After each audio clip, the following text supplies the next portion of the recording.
कर जोरों विनती करूं, धरूं चरण पर शीश।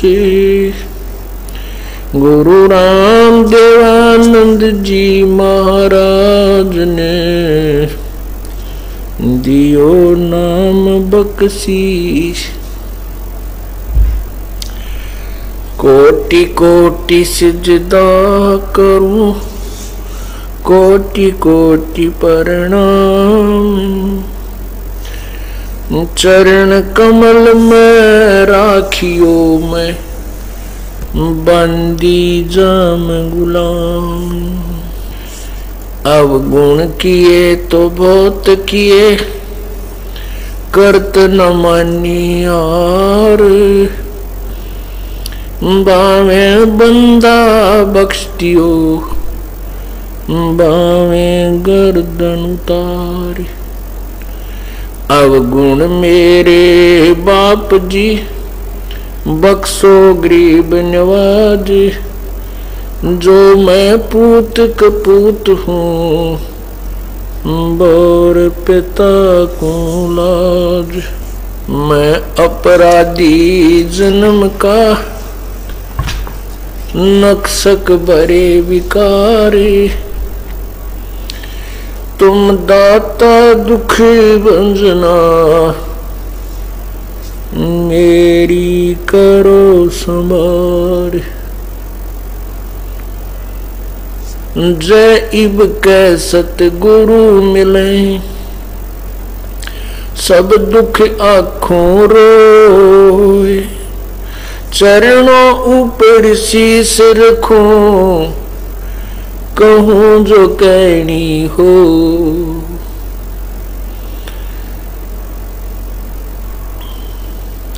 कबीर गुरु जी मिलेंगे, पूछेंगे कुशलात। आदि अंत की सब कहूं, अपने दिल की बात।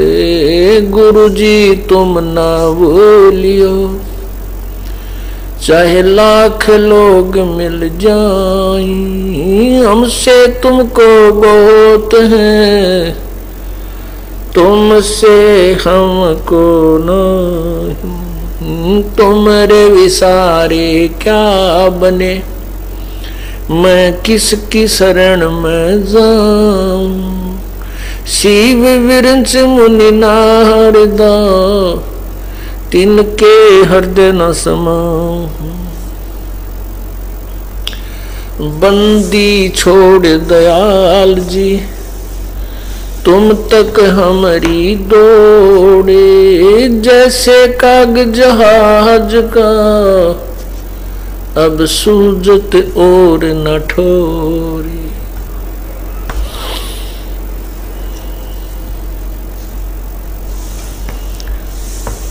परम पिता परमात्मा सारी सृष्टि के रचनहार, कुल मालिक कबीर परमेश्वर की असीम रजा से ये सत्संग चल रहा है। उस परमेश्वर की कृपा से ऐसे शुभ काम हुआ करते हैं। आज आपने सुबह के सत्संग में सुना कि ये काल भगवान जिसके देश में हम रह रहे हैं, जिसके लोक में हम रह रहे हैं, इसको 1 लाख मानव शरीर प्रतिदिन आहार करने पड़ते हैं। इसको श्राप लगा हुआ है। उसी उद्देश्य से इसने हम सभी को यहाँ गुमराह किया है। इसने हमारे को ऐसे रास्ते लगा दिया है, ऐसी भक्ति भावना हमारे अंदर भर दी है कि हम इसके जाल से ना निकल सकें। इसने काल भगवान ने पूर्ण परमात्मा का नामो निशान मिटा दिया और आन उपासना के ऊपर जीव को आश्रित कर दिया। आन उपासना, अन्य पूजाएं, तत्व ज्ञान के अभाव से शास्त्र विधि को त्याग कर अन्य जो पूजाएं की जाती हैं उनको आन उपासना कहते हैं। आन उपासना के ऊपर सभी प्राणियों को लगा दिया।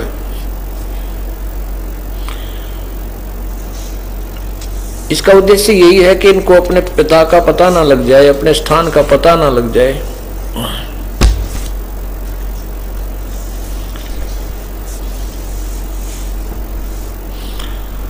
और ये मेरे जाल में फंसे रहे। पूर्ण परमात्मा, सारी सृष्टि की रचनहार, कुल मालिक कबीर परमेश्वर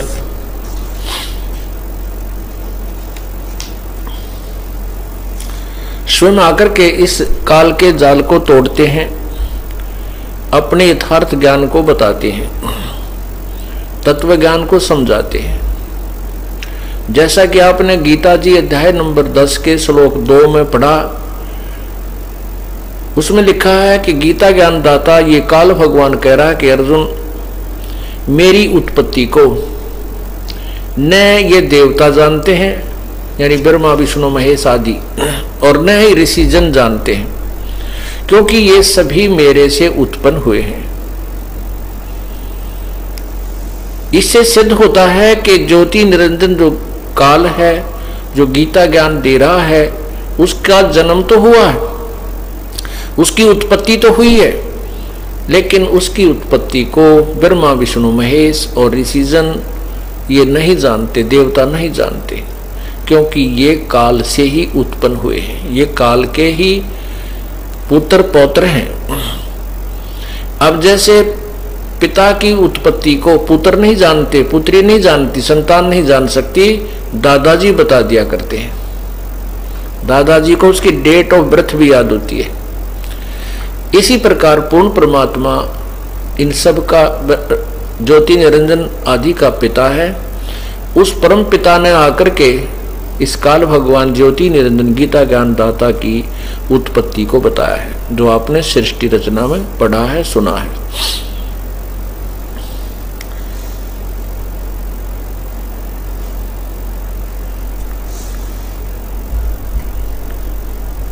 अब उसी परमात्मा ने आकर के तत्व ज्ञान बताया, जैसा कि आपने सुबह के सत्संग में सुना था कि वही तत्व ज्ञान जो परमात्मा ने अपनी सिंपल लैंग्वेज के अंदर, संत लैंग्वेज के अंदर, संत भाषा में 600 वर्ष पूर्व जो लिखा था, आज वो सभी सदग्रंथों से मेल खा रहा है। परमात्मा ने उस अमर वाणी में ये भी लिखा है, अपना भेद बताते हुए, वेद हमारा भेद है, मैं मिलूं वेद से नाही। वेद हमारा भेद है, मैं मिलूं वेदन से नाही, और जौन वेद से मैं मिलूं वो वेद जानते नाही। वेद माने वेद का अर्थ ज्ञान भी होता है।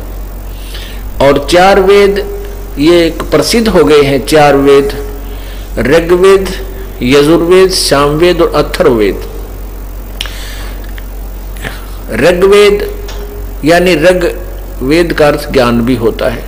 तो परमात्मा कहते हैं जो सुप्रसिद्ध 4 वेद हैं, ये मेरा ही भेद है, मेरे ही विषय में जानकारी दे रहे हैं, लेकिन मैं मिलूं वेदन से नाही।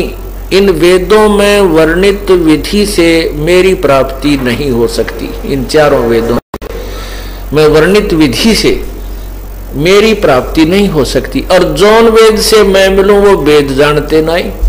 जिस वेद से, जिस ज्ञान से मेरी प्राप्ति होती है वो 4 वेदों में नहीं है। क्योंकि यजुर्वेद अध्याय नंबर 40 के श्लोक 10 में स्पष्ट किया है कि परमात्मा को कोई तो साकार बताता है, जन्म लेने वाला, कोई निराकार बताता है कि वो कभी जन्म ही नहीं लेता। इसके विषय में विशेष जानकारी, यथार्थ जानकारी तो तत्वदर्शी संत बताते हैं, उनसे सुनो। इससे सिद्ध हुआ कि वेद कंप्लीट नॉलेज नहीं रखते, वेदों में पूर्ण ज्ञान नहीं है।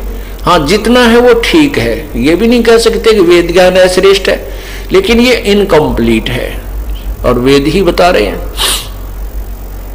तो कंप्लीट ज्ञान या उस संपूर्ण ज्ञान किसके अंदर है? वो पांचवां वेद है, और वो सावसम वेद, वो पांचवां वेद कबीर वाणी है। कबीर वाणी, कबीर गिरह, वेद में उसको कबीर गिरह लिखा है। कबीर गिरह, कबीर माने कबीर और गिरह माने वाणी, वो कबीर वाणी है। और वो कबीर वाणी परमात्मा ने चारों युगों में बोली है। तो वेदों में क्या लिखा है? यजुर्वेद अध्याय नंबर 40 के मंत्र 15 में स्पष्ट किया है कि मेरा तो ओम नाम है। और इस ओम नाम, ऐसे ही गीता जी अध्याय नंबर 8 के मंत्र 13 में लिखा है कि ओम इति एक अक्षरम व्यवहारन, ओम इति एक अक्षरम ब्रह्म व्यवहारन माम अनुसमरण, और ये प्रयाति तजन देहम सयाति परमाम गति, कि मेरा तो एक ओम नाम है, जो उसका अंतिम मुझ ब्रह्म का, माम ब्रह्म, मुझ ब्रह्म का केवल एक ओम नाम है, जो इसको अंतिम श्वास तक सिमरण करता है वो मेरे वाली परम गति अर्थात मुझसे मिलने वाले लाभ को प्राप्त करता है। इसी प्रकार यजुर्वेद अध्याय नंबर 40 के श्लोक मंत्र में लिखा है, 15 में लिखा है कि ओम कर्तु समर, किलवे समर और कर्तुम समर। ओम नाम का जाप काम करते करते स्मरण करो, और विशेष कसक के साथ, किलवे माने कसक के साथ, और कर्तु माने अपना परम कर्तव्य समझकर ओम नाम का जाप कीजिए। इससे क्या होगा कि जब तू मृत्यु को प्राप्त होगा तो तेरा लिंग शरीर, सूक्ष्म शरीर जो होता है वो बैटरी चार्ज हो जाएगी और उससे लिंग शरीर बन जाता है। गरीबदास जी कहते हैं लिंग शरीर मोक्षनी भाई, आगे जाकर देह उठाई। यानी लिंग शरीर का अर्थ होता है चमकीला, कुछ उसमें ताकत बन जाती है भक्ति की और उससे रोशनी आती है, उसमें नूर बन जाता है, और फिर उस कमाई उसका प्रतीक होता है कि ये भक्त था, भक्ति की है इसने, तो स्वर्ग आदि में वो देव बन जाता है, उस महास्वर्ग अर्थात ब्रह्मलोक में चला जाता है, वहां अपनी पुण्य कमाई को समाप्त करके फिर लौटकर संसार में आ जाता है। क्योंकि गीता जी अध्याय नंबर 8 के मंत्र 16 में स्पष्ट किया है कि ब्रह्मलोक तक सभी लोग पुनर्वृत्ति में है, अर्थात वहां गए हुए प्राणी भी लौटकर संसार में आते हैं, और जो इस यथार्थता को नहीं जानते वो मुझे प्राप्त होकर भी जन्म मृत्यु को प्राप्त होते हैं। इस प्रकार पूर्ण परमात्मा ने आकर के बताया था कि वेद हमारा भेद है, मेरा ही भेद है, कबीर परमेश्वर कहते थे, पर मैं मिलूं वेदन से नाही, और जौन वेद से मैं मिलूं वो वेद जानते नहीं। जिस भी वेद से, जिस भी ज्ञान से अर्थात तत्व ज्ञान से मैं मिलूंगा उसका वेदों में वर्णन नहीं है।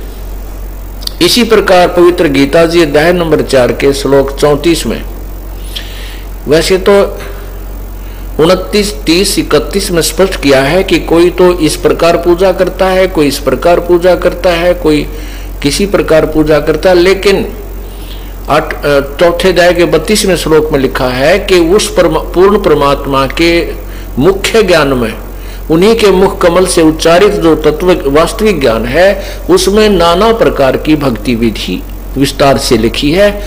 उसके बारे में लिखा है चौथे अध्याय के 34वें श्लोक में कि उस ज्ञान को समझ, जो 8वें अध्याय के 32वें श्लोक में लिखा है ना कि पूर्ण परमात्मा ने अपने मुख कमल से अपने मुख्य ज्ञान अर्थात तत्व ज्ञान में बहुत प्रकार की विस्तृत विधि प्रभु के पाने की लिखी है। उस ज्ञान को समझ चौथे अध्याय के 34वें श्लोक में कहा है, और उसके लिए तत्वदर्शी संतों की खोज कर और उनको दंडवत प्रणाम करने से, कपट छोड़कर उनकी सेवा करने से, विनम्र भाव से उनसे प्रसन्न करने से वो तत्वदर्शी संत उस परमात्म तत्व की, पूर्ण परमात्मा के विषय में जो जानकारी देंगे उस तत्व ज्ञान को सुन और जैसे वो कहें फिर ऐसे कर उस परम पिता को प्राप्त होगा।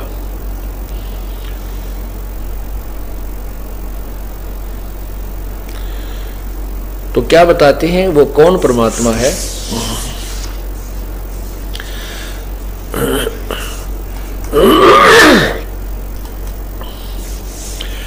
तत् कहन को राम है दूजा नहीं देवा,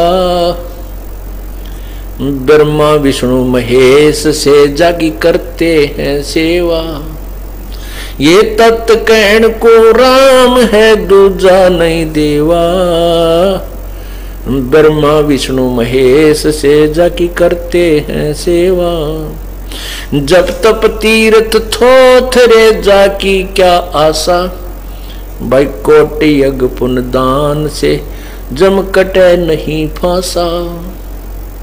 यहाँ देन वाले है यो मिटे नहीं झगड़ा, वह बिना पंथ की बाट है पावे को दगड़ा। यहाँ लेन व देन है ये मिटे नहीं झगड़ा, वो बिना पंथ की बाट है पावे को दगड़ा। बिन इच्छा जो देत है सो दान कहावे, बिन इच्छा जो देत है सो दान कहावे। फल बाचे नहीं तास का अमरापुर जावे। सकल दीप नौखंड के अक्षत्री जिन जीते, भाई सो तो पद में नाम मिले विद्या गुण चीते। कोट 49 पृथ्वी जिन दीनी दाना, परशुराम अवतार को कीनी कुर्बाना। कंचन मेर सुमेर रे आए सब माही, काम देनु कलफ रक्ष रे सो दान कराही। स्वर नर मुनि जन सेवे ही सनकादिक झावे, शेष से मुख रटत है जाका पार ना पावे। ब्रह्मा विष्णु महेश रे ये देवा दरबारी, संख कल्प युग हो गई जाकी खुली नहीं तारी। सर्व कला संपूर्ण है सब पीरन का पीर, अंत लोक में गाज है जाका नाम कबीर। असंख परलय संख असंख रे पल माही बिहानी, गरीब दास निज नाम की ही महिमा हम जानी। संत गरीबदास साहिब जी को पूर्ण परमात्मा कबीर परमेश्वर जी मिले थे। उन्होंने अपनी प्यारी आत्मा को सतलोक के दर्शन कराए, सचखंड में ले गए और फिर वहां यहाँ पूरे ब्रह्मांडों की व्यवस्था आंखों दिखा करके वापस छोड़ा। उसके बाद आदरणीय गरीबदास साहिब जी ने आंखों देखी महिमा प्रभु की सुनाई। वो अभी आपने सुनी।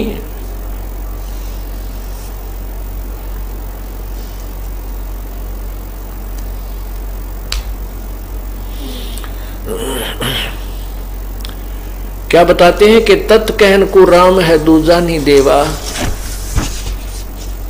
तत् राम तत् ब्रह्म।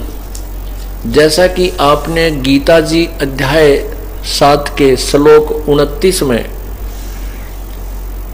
पढ़ा है, उसमें लिखा है कि गीता ज्ञान दाता कह रहा है कि अर्जुन, जिस समय तुझे संपूर्ण ज्ञान हो जाएगा, आध्यात्मिक ज्ञान, और जिसमें तू तत्ब्रह्म यानी उस परमात्मा से परिचित हो जाता है, जो प्राणी हो जाएगा, तू हो जाएगा या जो भी उस तत्व ज्ञान से परिचित हो जाएगा,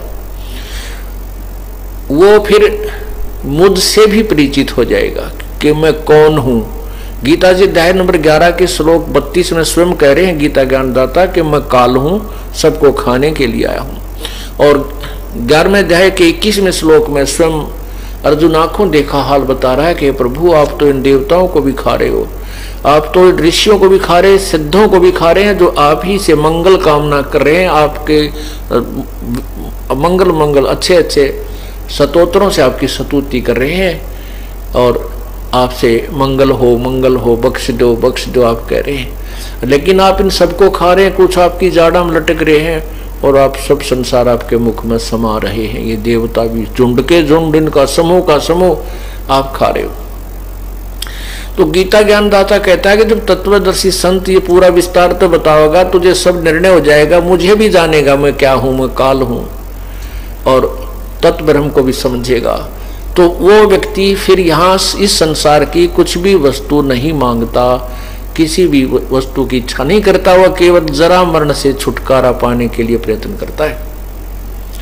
गीता जी के अध्याय 7 में कुल 30 मंत्र हैं, ये 29 में आपको सुनाया।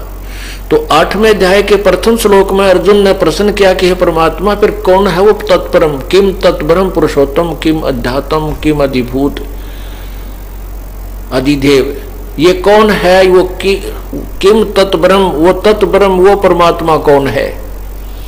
गीता ज्ञानदाता ने 8वें अध्याय के 3रे मंत्र में उत्तर दिया है, वो परम अक्षर ब्रह्म है। तो यहां भी वो कहते हैं कि तत्ब्रह्म, गरीबदास जी महाराज वही गीता जी के ज्ञान को अपनी सिंपल लैंग्वेज में प्रभु की कृपा से बता रहे हैं। तत् कहन को राम है, दूजा नहीं देवा, और कोई प्रभु नहीं है। देव माने प्रभु, परमात्मा। जैसे अन्य देवताओं की पूजा कहते हैं ना, हम दूसरे कोई, वो भी भगवान है, वो भी राम है, प्रभु हैं, छोटे छोटे स्वामी हैं, कहते हैं उन देवताओं की पूजा नहीं करनी चाहिए। गीता जी मना किया है। अन्य देवताओं की पूजा मूर्ख लोग करते हैं।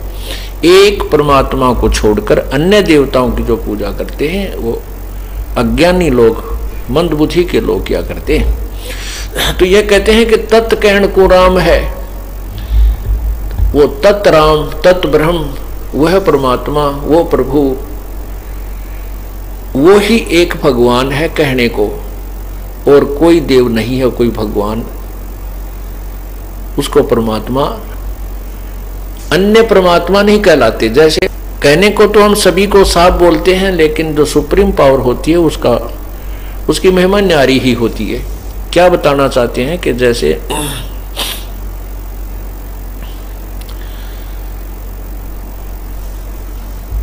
कि तत् ब्रह्म, गीता जी अध्याय नंबर 15 के मंत्र 16 और 17 में स्पष्ट किया है कि इस लोक में 2 भगवान हैं। पृथ्वी लोक बोलते हैं इसको, 21 ब्रह्मांड है जो ब्रह्म के, और 7 संख्य ब्रह्मांड पर ब्रह्म के। ये एक पृथ्वी वाला लोक, पूरा ही लोक एक ही कहलाता है। फिर इनकी अलग अलग सीमाएं हैं। तो उसके लिए ये बताया कि इस लोक में 2 परमात्मा हैं, एक क्षर पुरुष, एक अक्षर पुरुष, 2 भगवान हैं। और इन दोनों भगवानों की और इसके अंतर्गत जितने प्राणी इनके अंतर्गत आते, इनके स्थूल शरीर तो नाशवान है, जीवात्मा अमर है। जीवात्मा नहीं मरती, वो तो कीड़ी की भी ना मरती, कुत्ते की भी नहीं मरती, तो दुर्गति बनी रहती है। फिर बताया है गीता जी के अध्याय नंबर 17 में, अध्याय नंबर 15 के श्लोक 17 में कहा कि उत्तम पुरुष है तू अन्य, और परमात्मा इति उदाहरते। उत्तम पुरुष यानी ऊपर पहले वर्णित 16वें श्लोक में वर्णित दोनों भगवानों से भी कोई उत्तम पुरुष तो और है। क्षर पुरुष ये ब्रह्म है, अक्षर पुरुष ये परब्रह्म, इनसे कोई और है उत्तम परमात्मा, सर्वश्रेष्ठ प्रभु, पुरुषोत्तम। वास्तव में जो पुरुषोत्तम कहा जाता है, पुरुष माने परमात्मा, उत्तम माने श्रेष्ठ, वो पुरुषोत्तम यानी वास्तव में पुरुषोत्तम। तो इनसे भी कोई और है, और उसको भगवान परमात्मा इति उदाहरते, उसको भगवान कहा जाता है, परमात्मा। अब आपको परमात्मा की डेफिनेशन बताई जाएगी। परमात्मा वैसे तो परमात्मा का अर्थ होता श्रेष्ठ आत्मा, उत्तिष्ठ आत्मा, उत्तिष्ठ उभरी हुई आत्मा, श्रेष्ठ आत्मा। अब वास्तव परमात्मा कौन है ये समझना है। अब इस श्लोक में गीता जी अध्याय नंबर 15 के श्लोक 17 में स्पष्ट कर रहे हैं कि उत्तम पुरुष है तू अन्य। वो तो गीता ज्ञान दाता खुद कह रहा है कि वो तो कोई और भगवान है। वो तत्वरम जो 7वें अध्याय के 29वें श्लोक में और 8वें अध्याय के तीसरे मंत्र में स्पष्ट किया है, उसी के विषय में यहाँ जानकारी है कि उत्तम पुरुष है तू अन्य, और परमात्मा इति उदाहरते, जिसको भगवान कहा जाता है वो भगवान कहलाता है। और यह लोकत्रयम् अविश्य विभर्ति सह अवय ईश्वर है, वो तीनों लोकों में प्रवेश करके सबका धारण पोषण करता है, वो अविनाशी परमात्मा, वास्तव में अविनाशी परमात्मा वो है। अब हम आपको परमात्मा की परिभाषा बताते हैं। वैसे तो राम कहो, साहेब कहो, अल्लाह गॉड खुदा कहो,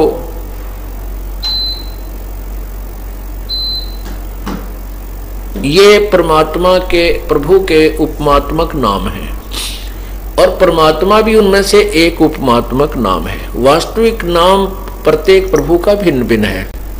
अब पूर्ण परमात्मा का वास्तविक नाम कबीर देव है, कबीर। और परमात्मा किसे कहते हैं?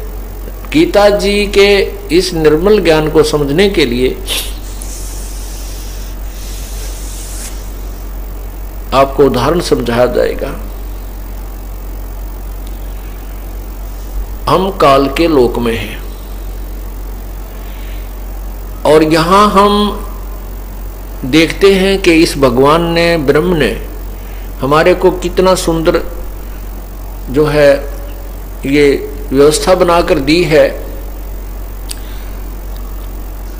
कितनी बड़ी पृथ्वी है, इसके ऊपर फलदार वृक्ष, बाग बगीचे, आम, सेब, संतरे, काजू, और जमीन के नीचे मीठा पानी, कहीं से झरने बह रहे हैं, और सूर्य किस प्रकार हमें रोशनी दे रहा है, कितने अच्छे दिन और रात बन रहे हैं। तो हम ये सोचते हैं देखो भगवान कितना दयालु है, परमात्मा कितना दयालु है, ये भगवान हमें कितनी सुविधा दिए हुए है।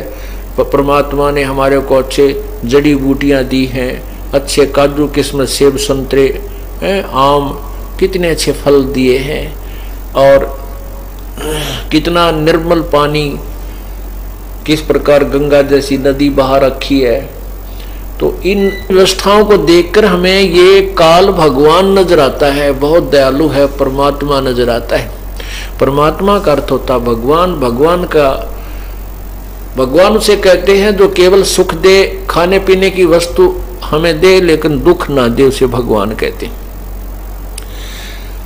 अब ये काल भी हमें भगवान नजर आता है क्योंकि ये सब सुविधाएं हमें दे रहा है, लेकिन ये परमात्मा नहीं है। लेकिन ये परमात्मा जैसा लगता है, ये भगवान जैसा है, लेकिन ये भगवान नहीं है। भगवान उसे कहते हैं जो सारी सुख सुविधाएं हमें उपलब्ध कराए, सब सर्वभोग हमें दे, लेकिन हमें दुख ना देवे। अब जैसे आपने देखा है कसाई बकरे पालता है, वो कसाई बकरे पालता है, उनको बकरों को बड़ी सुविधा देता है, उनके लिए शेड डाल देता है, झोपड़ी होती थी पहले, झोपड़ी डाल देता है, और चारों तरफ उसके एक अच्छा डिफेंस कर देता है। उनके चारों तरफ जो है उनके डिफेंस के लिए बड़ी बड़ी बाड़ लगा देता है, अंदर ही तालाब बना देता है, उसमें बहुत लंबे खेत चरागाह होते हैं, और वो झाड़ बोझड़े उसके अंदर ही उन बकरों का आहार होता है। तो वो बकरे उस कसाई को अपना स्वामी मानते हैं, वो सोचते हैं हमारा स्वामी कितना दयालु है, हमारी कितनी सुख सुविधाओं का ध्यान रखता है, पानी पिलाता है, अलग से चारा डालता है, कोई बीमार हो जाता है उसका इलाज कराता है। तो वो भोले जीव, वो अज्ञानी जीव उस कसाई को अपना भगवान समझ लेते हैं। लेकिन उस कसाई का उनके पीछे जो वो इतनी सुविधाएं दे रहा है, कोई खास उद्देश्य है जिनको बकरे नहीं समझ सकते। अब जैसे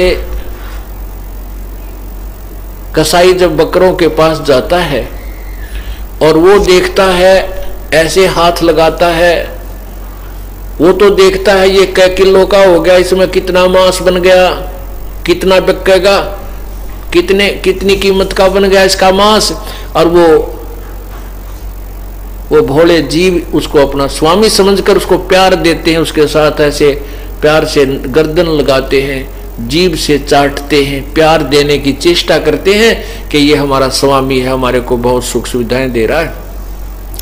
और कसाई अपना उद्देश्य पूरा कर रहा है, वो देख रहा है कि कितने कै किलो का बन गया, कितना वजन बन गया इसके मांस में, ये कितने का बिकेगा।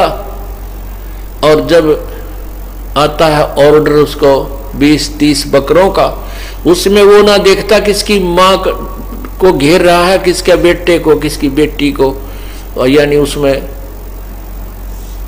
एक डंडी लेकर, लाठी लेकर उनको निकाल लेता 20-30 जिसे उसे चाहिए, और जाके कटवा देता है। कुछ आप खाता है, कुछ बेच देता है। पुण्यात्माओं, सेम प्रोसीजर ज्यों की तो फार्मूला हमारे ऊपर लागू है। आज हम बलि के बकरे हैं। परमात्मा कहते हैं खाई खुराका पैन पोशाका यम का बकरा पलता है, ये काल का बकरे पल रहे हो।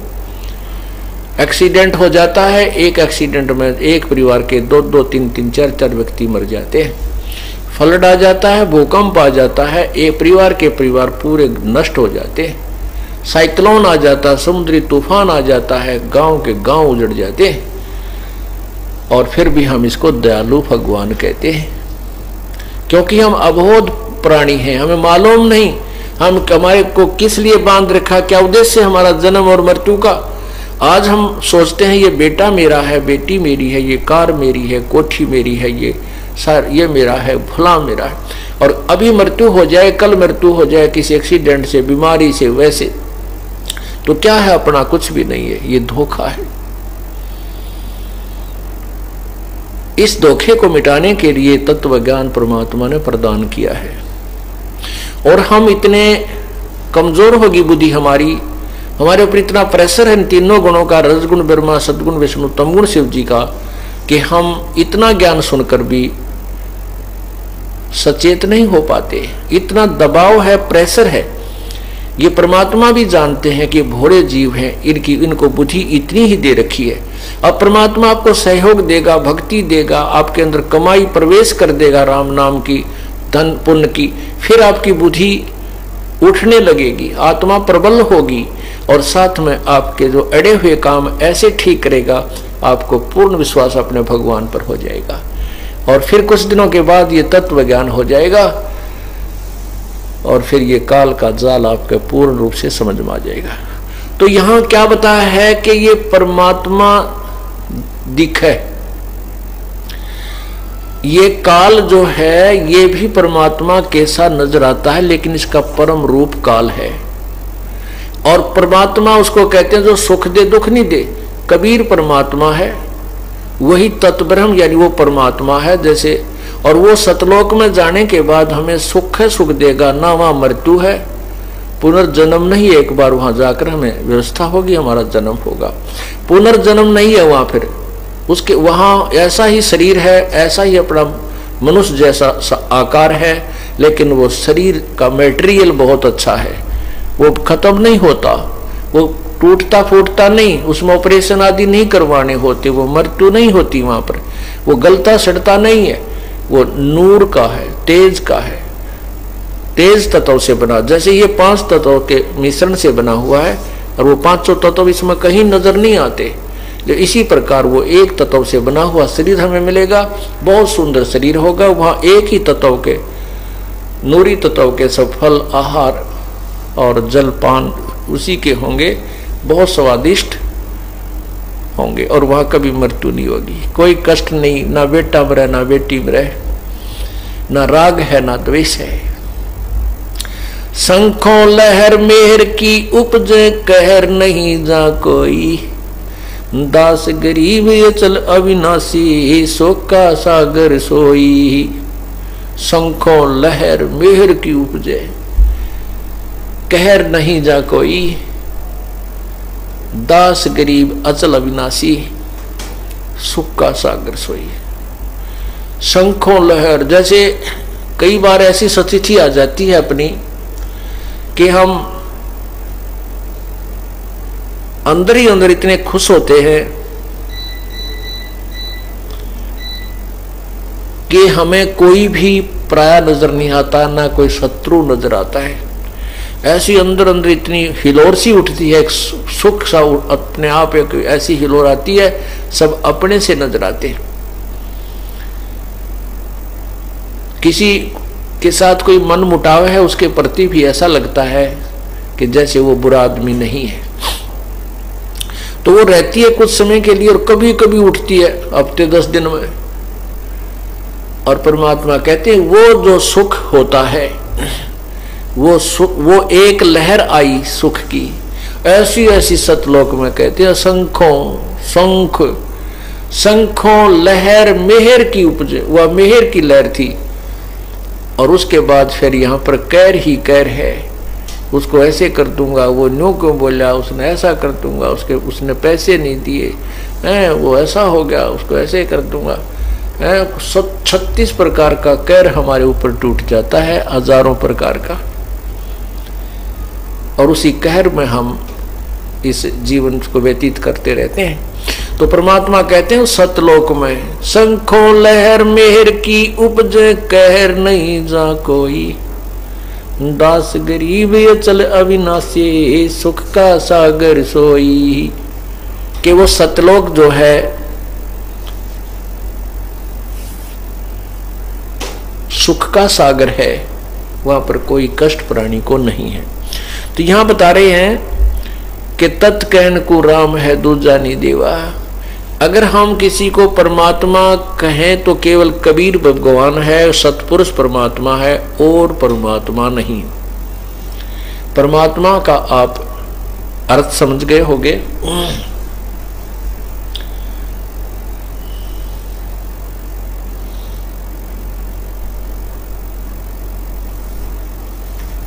आपको विष्णु पुराण में दिखाते हैं, क्योंकि विष्णु पुराण, श्री विष्णु पुराण जो है और श्री शिव पुराण है, श्री ब्रह्मा पुराण है, इनमें शुरुआत तो होती है। इसमें ये जो विष्णु नाम है ये काल की तरफ संकेत है, ज्योति निरंजन की तरफ संकेत है। और फिर इसी का पुत्र विष्णु है, उसकी भी महिमा इसके अंदर है। तो यहां लिखा है श्री विष्णु पुराण में कि उस विष्णु का प्रथम परम रूप तो काल है,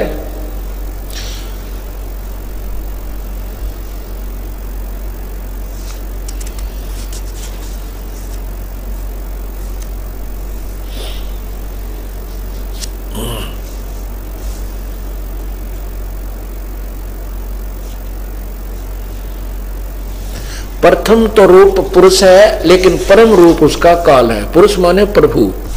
अब वो वैसे देखा जैसे स्वाभाविक हम देखते हैं, कितनी अच्छी सुविधा है, अच्छी हवा बह रही है, और खाने पीने की व्यवस्था बहुत है, जमीन में कितना अच्छा जल मिलता है, सर्दियों में गर्म और गर्मियों में ठंडा शीतल जल मिलता है, झरने बह रहे हैं, दरिया बह रही है। कहते इससे प्रथम तो ऐसा दिखा जैसे वो भगवान जैसा है, प्रभु जैसा है, लेकिन इसका परम रूप काल है। अब देखिएगा श्री शिव पुराण,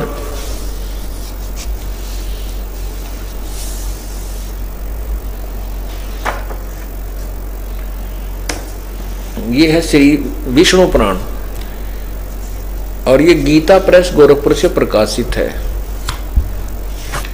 इसके अनुवादक हैं मुनीलाल गुप्त,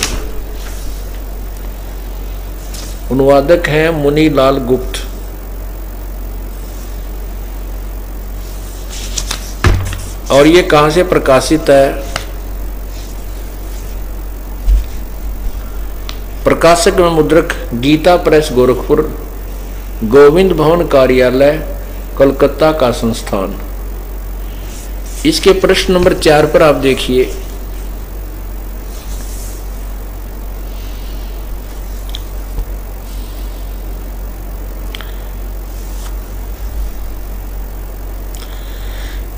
ये देखिएगा प्रश्न नंबर 5 पे प्रथम अंश अध्याय 2 प्रथम अंश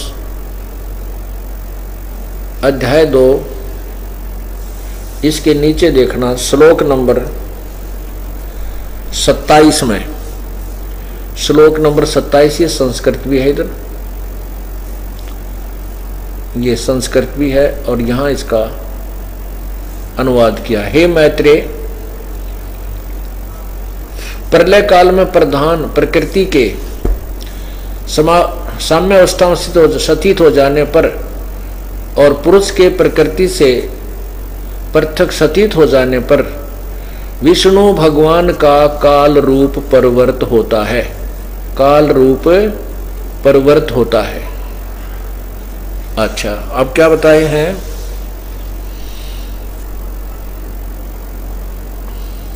यह देखना 4 प्रश्न नंबर 4 पे, यही दूसरा अध्याय है। यहां आइएगा श्लोक नंबर 14 में, श्लोक नंबर 15 में, हे द्विज, ये लिखा है, हे द्विज यानी हे ब्राह्मण, परब्रह्म का प्रथम रूप, ये काल को परब्रह्म कहते हैं। प्रथम रूप पुरुष है, अव्यक्त और व्यक्त उसके अन्य रूप हैं, यह देखना। तथा यह देखना काल उसका परम रूप है। फिर देखिएगा, हे द्विज, परब्रह्म का प्रथम रूप पुरुष है, यानी भगवान कैसा दिखा है, भगवान जैसा नजर आता है। अव्यक्त और व्यक्त उसके अन्य रूप हैं तथा काल उसका परम रूप है, परम रूप है। अब यही कबीर परमात्मा कहते हैं कि तुम्हें ये काल भगवान नजर आता है, ये भगवान नहीं है, यह प्रथम, लेकिन वास्तविक रूप इसका काल है, सबको खाता है। गीता जी में स्वयं भी कहता, मैं काल हूं, सबको खाने के लिए आया हूं, और ये सेना जितनी सैनिक है, तू ना लड़ेगा तो भी खाऊंगा, इनको खत्म कर दूंगा। उसी का प्रमाण अब यहां आदरणीय गरीबदास साहिब जी हमें दे रहे हैं, एक सिंपल लैंग्वेज में, साधारण भाषा में, जिसको उन अज्ञानी ऋषियों ने, उन अज्ञानी विद्वानों ने, पंडितों ने रिजेक्ट किया हुआ था कि वो कुछ नहीं जानते थे। कबीर साहब तो अशिक्षित थे, गरीबदास जी अशिक्षित थे। तत् कहन को राम है, दूजा नहीं देवा। अगर राम कहें किसी को तो वही है, वही परमात्मा कहा जा सकता है, और परमात्मा की परिभाषा में खरे नहीं है। वैसे तो पति का अर्थ भी भगवान होता है, स्वामी होता है, प्रभु को। अब एक परिवार का मुखिया भी स्वामी होता है, वो भी स्वामी की संज्ञा में है। एक राजा है, वो भी स्वामी है, नरेश कहते हैं उसको। नरेश, नर माने आदमी, ईस माने उनका मालिक, स्वामी, आदमियों का स्वामी, पति उनका प्रमुख। लेकिन कितना अंतर हो जाता नरेश और एक छोटे से परिवार के सदस्य मुखिया में। इसी प्रकार कहते हैं, अगर हम परमात्मा किसी को कहें तो और दूसरा नहीं, केवल एक कबीर परमात्मा है। ऐसा ही गीता जी के अध्याय नंबर 15 के श्लोक 17 में स्पष्ट किया है कि उत्तम पुरुषत्व अन्य परमात्मा इति उदाहरते, जिसको भगवान कहा जाता है। और यह लोक तरम पर अविश्य विभर्ति से अवय ईश्वर, जो तीनों लोकों में प्रवेश करके सबका धारण पोषण करता है, वह अविनाशी परमात्मा है। उसी का प्रमाण दे रहे। तत् कहन को राम है, दूजा नहीं देवा। ब्रह्मा विष्णु महेश से जाकी करते हैं सेवा। ये ब्रह्मा विष्णु महेश जैसे भी उसी की पूजा करते हैं। गीता ज्ञानदाता भी कहता है कि मैं उसी की शरण में हूं, उसी की पूजा करनी चाहिए। अपनात्मा ये पूजा तो करते हैं उसी पूर्ण परमात्मा की, लेकिन करने की विधि का ज्ञान नहीं है। इसलिए अपनी अटकलों से इन्होंने, किसी ने तप का सहयोग लिया है, किसी ने केवल ओम नाम का जाप, या किसी ने किसी, जैसे ये गायत्री मंत्र बना रखा था इन अनजान लोगों ने, गायत्री ओम भूर्भुवः स्वः तत्सवितुर्वरेण्यम भर्गो देवस्य धीमहि धियो यो न प्रचोदयात्। इस नाम भी घोटा करते बिना वेरों पहले।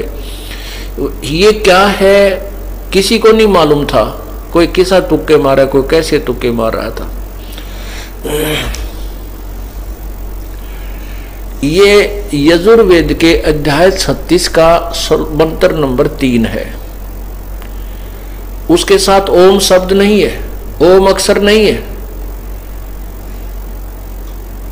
और ओम अक्षर इस श्लोक के साथ नहीं लगना चाहिए, क्योंकि ओम जो है ये ब्रह्म का जाप है और इस मंत्र में पूर्ण परमात्मा की महिमा है। यदि हम राष्ट्रपति के साथ डीसी साहब कहें, राष्ट्रपति को डीसी साहब,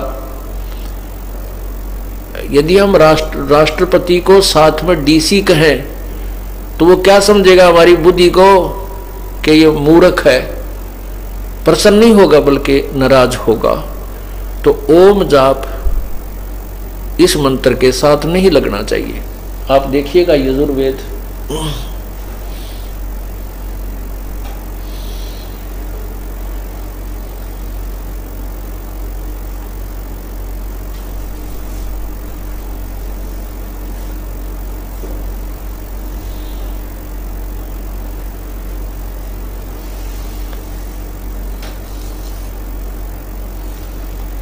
आपको यजुर्वेद दिखाते हैं।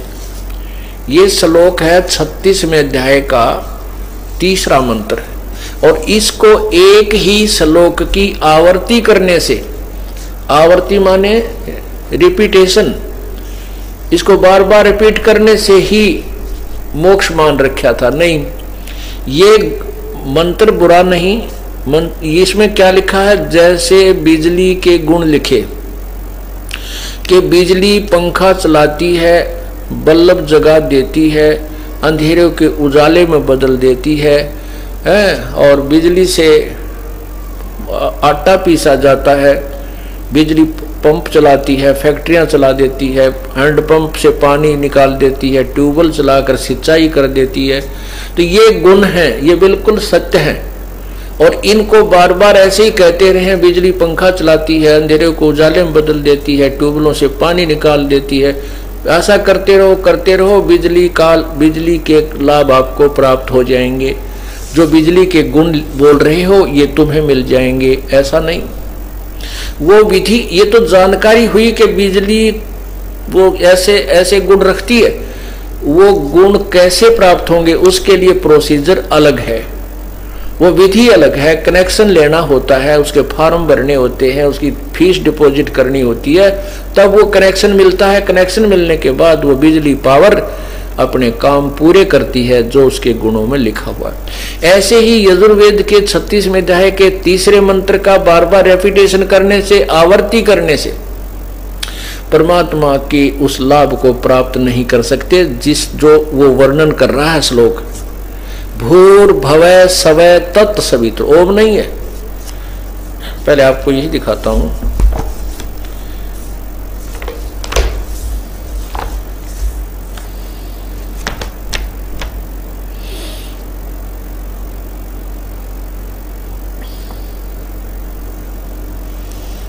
ये देखिएगा, ये है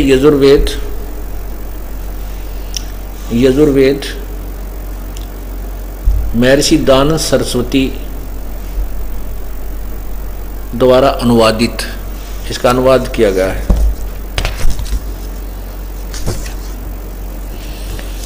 इसमें, और ये कहाँ से प्रकाशित है, प्रकाशक है सार्वदेशिक आर्य प्रतिनिधि सभा 2/5 महर्षि दानव भवन, रामलीला मैदान, नई दिल्ली। इसमें देखना, ये है 33वां अध्याय यानी 36वां अध्याय, इसका ये 3रा मंत्र है। ये देखना इधर, 3य मंत्र।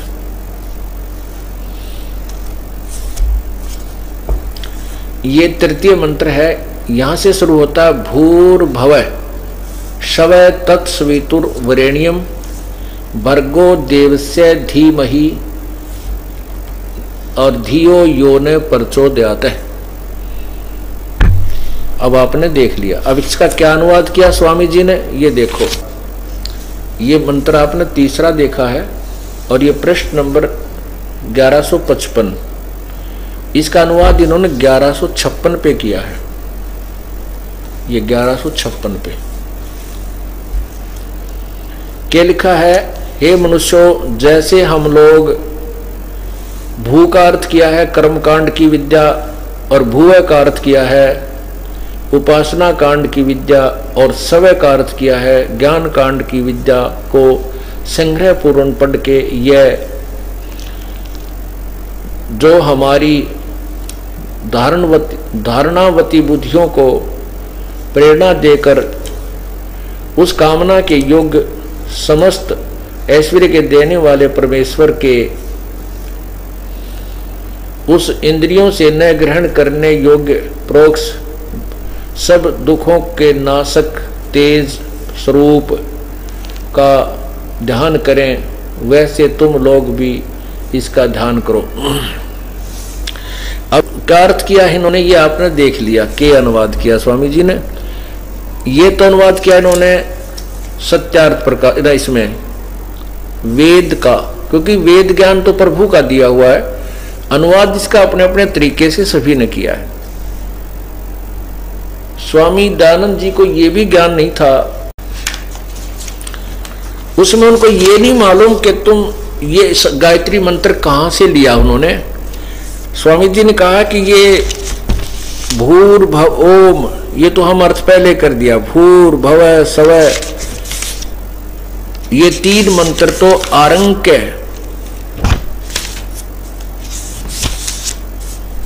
आरंक्य एक ऋषि का लिखा हुआ शास्त्र है, उस आरंक्य से लिए हैं और शेष के बारे में कुछ नहीं लिखा।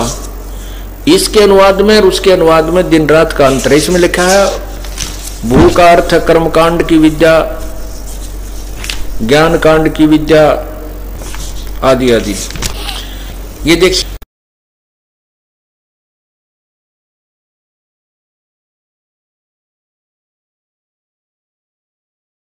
अथ सत्यार्थ प्रकाश है, महर्षि दान सरस्वती स्वामी विरचित है।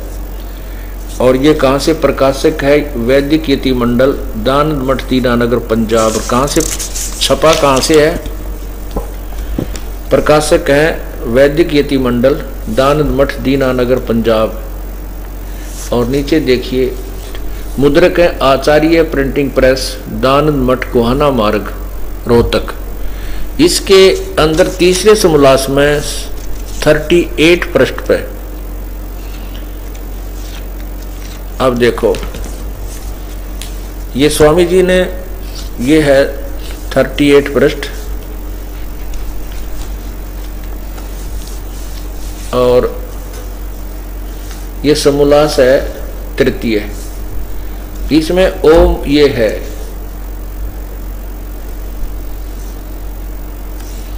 ओम पहले लिखा है, ओम भूर्भुवः स्वः तत्सवितुर्वरेण्यं भर्गो देवस्य धीमहि धियो यो न प्रचोदयात् है। इस मंत्र में जो प्रथम ओंकार है, इसका अर्थ प्रथम समोल्लास में कर दिया है, वो तो पहले लिख दिया इन्होंने, वहीं से जान लेना। अब 3 महाआहुतियां, व्याहुतियों के अर्थ संक्षेप में लिखते हैं। भूरित व प्राण आदि से, ये है जो इस जगत के जीवन का आधार प्राण से भी प्रिय और स्वयंभू है, उस प्राण का वाचक होके भू परमेश्वर का नाम है। फिर आगे बता, जो दुखों से रहित सब के संग से जीव सब दुखों से छूट जाते हैं, इसलिए परमेश्वर का नाम भूव है। आगे क्या बताया है कि जो नाना विधि जगत में व्यापक होकर सबका धारण कर रहा है, इसलिए परमेश्वर का नाम स्वः है। भूर्भुवः स्वः, इन 3 अक्षरों के उन्होंने अनुवाद किए। अब देखना, अब ये क्या लिखा है, ये तीनों वचन तैत्रीय आरंक्य के हैं। अरे तेरा गजब, ये तैत्रीय आरंक्य के हैं। और तैत्तिरीय के बारे में क्या लिखा है?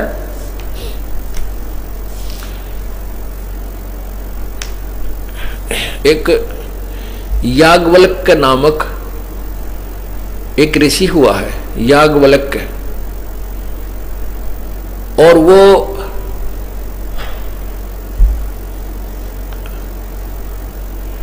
एक ऋषि का शिष्य था। उस ऋषि ने